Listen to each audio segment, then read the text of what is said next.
all of which are important for driving long-term economic resilience. So before starting our first panel discussion of this conference, I will invite Mr. Aboubakader Omar Hadi to come here on the stage and to give the first keynote speech. Thank you so much. And we will begin our discussion by turning to Mr. Aboubakader Omar Hadi as the key figure behind Djibouti Special Economic Zone Strategy. Can you please share with us Djibouti vision for economic transformation and how special economic zones fit into this roadmap? Thank you. Thank you. Assalamu alaikum. It's a very long history. When we talk about Djibouti ports and Djibouti Free Zone Authority, the first free zone in Djibouti was created in 1954, 70 years ago. Oh, I have the same age, no, almost. So this happened, we started with free ports, and everything has started with the opening of the Suez Canal, opening the Red Sea to the Mediterranean Sea. That's what's make, and the Strait of Bab el-Mandeb, of course, it's not so popular today to cross Bab el-Mandeb, but that's what's make the trade Far East Europe very key and attractive for Djibouti. So we become first free ports, and we have not succeeded on the free zones because the interland was not built. We were doing on the ports only transshipment, ship to ship, and refueling ships going from Europe to Asia. We started refueling ships with solid combustible, like coal, and then we shift now for liquid bunkering. Then when the railway connection with Ethiopia, road connection with Ethiopia, we started serving the interland. So for a long time, Djibouti free zones was only a free port. Then thanks to President Gele, when he came as a leader of this country, we revived our position, our strategy. So that's where we started building free zones. So many people in Djibouti didn't understand. They said, what is a free zone? Free zone don't pay tax. So you pay, how you pay the salaries of the teachers, the healthcare, everything, security, how you pay? There is no tax on the free zone. So we had a very long discussion, mainly with my brother from the Ministry of Budget, to convince and to sell the concept, saying the company coming in Djibouti, establishing themselves in our free zones, if they stay in their countries, Asia, Europe, can we charge them? Can we ask them to pay tax, corporate tax? No. So let them come here, let them establish here. Then the main advantage for us, for Djiboutians, is job creation. So today we are the first employer in the country, about 50,000 jobs, direct and indirect. It's a good number. Yeah, direct and indirect for the workforce of this country, which is estimated at 350,000. So that's how people in Djibouti and Africa, they have to understand the concept.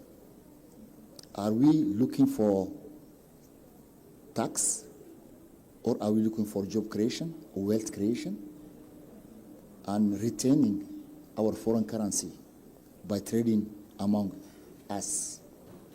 So that's the new concept we are trying to make understand the business community, the government, and the government was very reluctant at the beginning, but my president said no, we have to do that.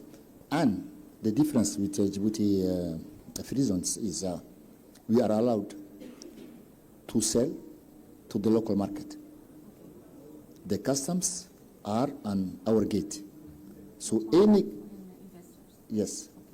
goods coming from the free zone, processed, logistics, sell to the local market. The Ministry of, our Ministry of Budget, they are collecting, the customer collecting duty. And for the rest, no duty for Africa, for the rest of the world. Our weakness at the beginning was, we had two challenges. One was energy cost, too high. The second one was salary, was too high. We get our independence in 1977. Before leaving the French, they tripled the salary, all the staff in Djibouti. So we cannot compete with other free zones. So now we are okay with the salary level, with the rest of the region.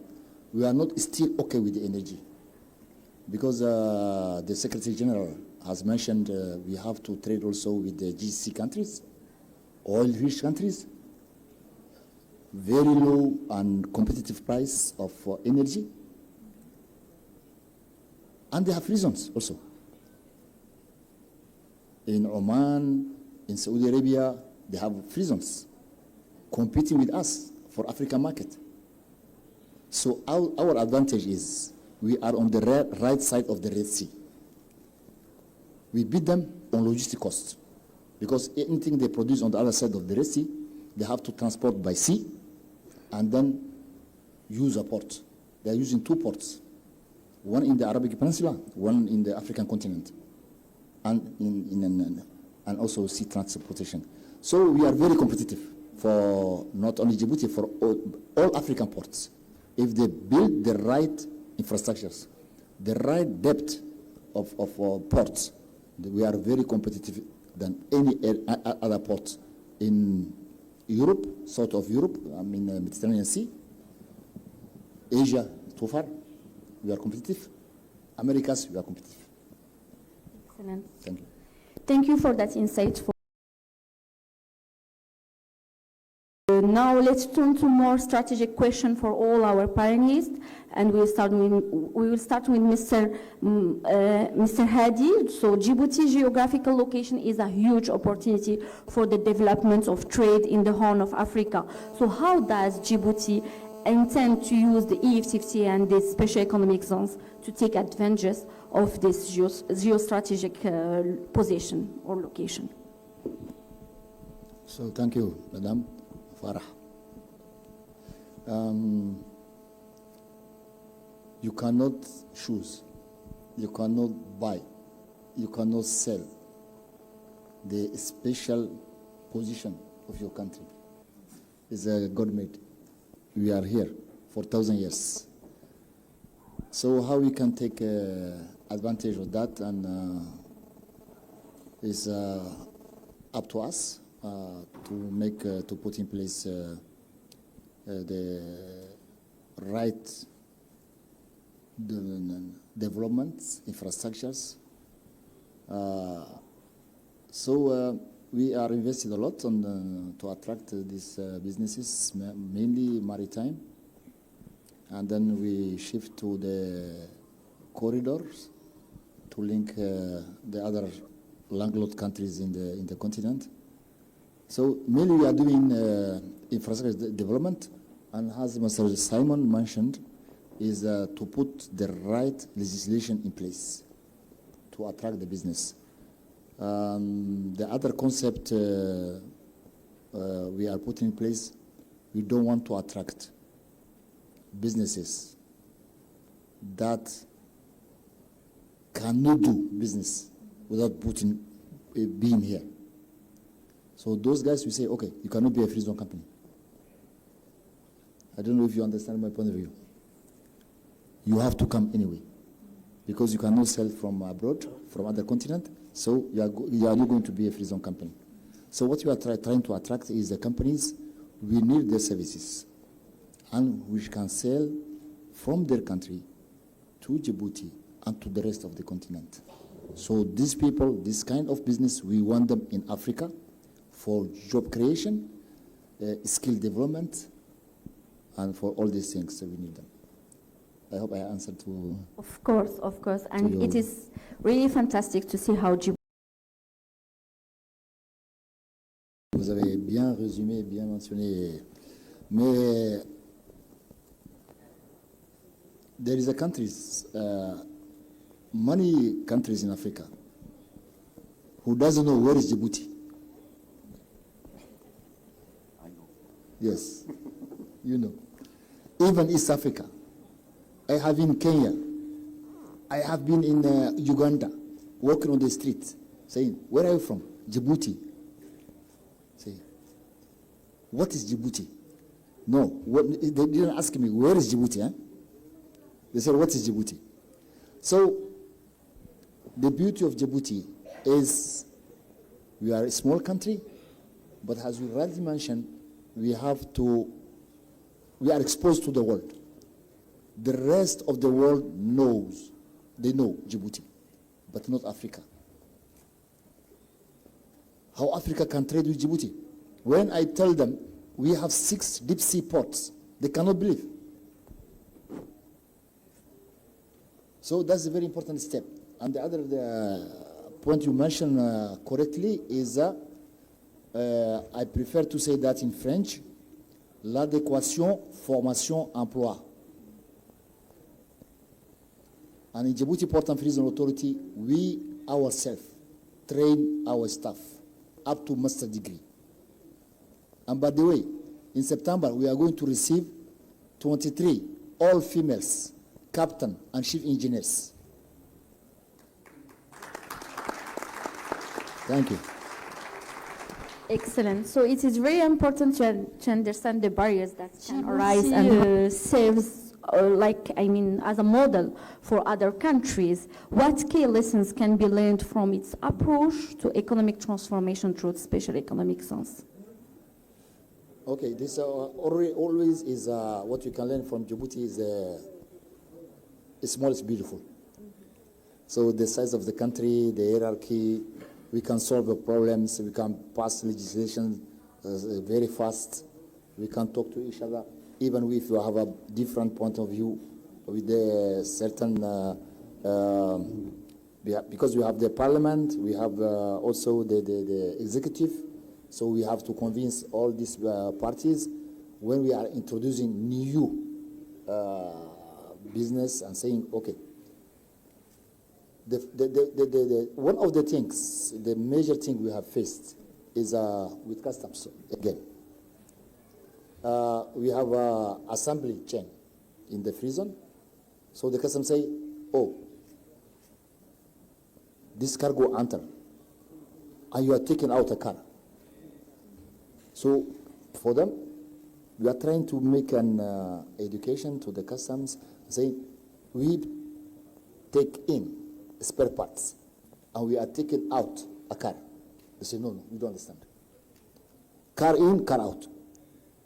Spare parts in, spare part out. So that's the kind of challenges we are facing in Djibouti.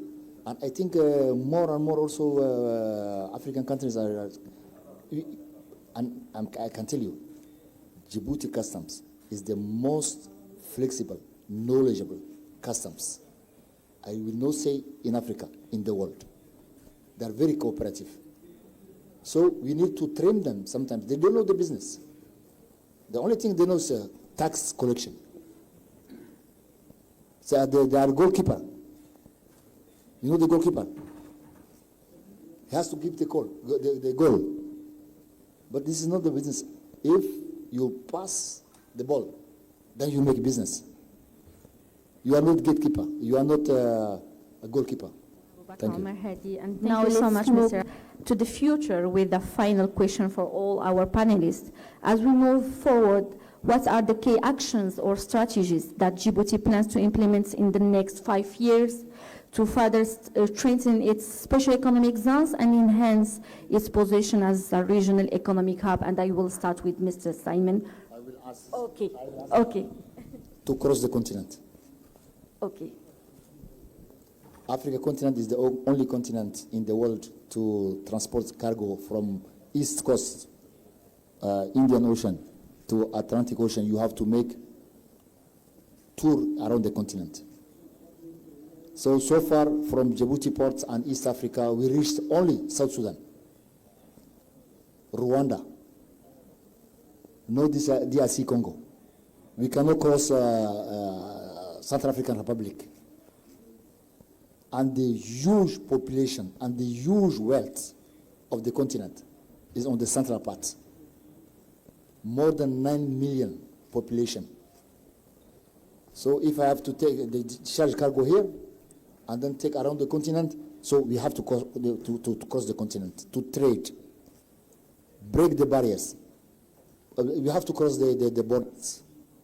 Physical barriers is there. We have to build roads and railways, but also the unphysical barriers, the control on the borders. How many hours the trucks are expanding on the border from one country to another. So all these things, okay, you can continue. Mr. Simon, the floor is yours. Regardez Djibouti.